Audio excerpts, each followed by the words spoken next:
também vou lá. O que nós vamos fazer hoje, Luísa? Cupcake. Cupcake. Siga a gente, vamos lá. Vamos lá. O que é esse? Um ovo. Ovo. Primeiro o ovo. Entendeu? Deixa a mamãe quebrar. Pode? Pode. Tá. Isso. Um ovo. E o que mais? Vamos colocar óleo. Meia xícara de óleo. Então vamos lá, segura o óleo. Pode? Pode, peraí, ainda não. Cuidado. Não. Não deu certo. Pessoal. Tô lá, pessoal. Corte, Heloísa, mamãe, papai, eu preciso de cake.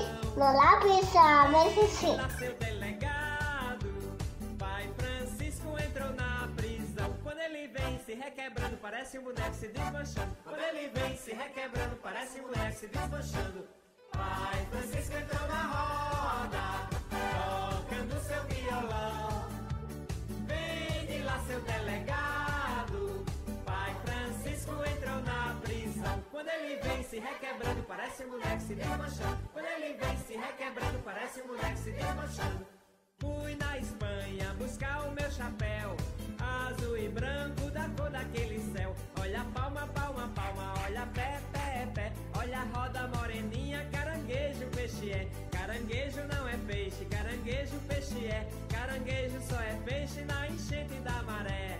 Onça pintada, quem foi que te pintou? Foi a véia cachimbeira que por aqui passou. Pega as crianças e joga na bacia. A bacia é de ouro, areada com sabão. O roupão Já preciso ver por cabeça, pelo 1, 2, 3. Mas agora vai ser pagar. Então vai ser fazer e ser pra cá, teatro. Pega. Ele mora lá na lagoa, não lava o pé porque não quer. A sapa não lava o pé. Mas ficou gostoso, né, Elô? É, mas ficou todo pequenininho. Nada de cupcake, né, Elô? Mas tá gostoso? Tá. Olha aqui pra mim.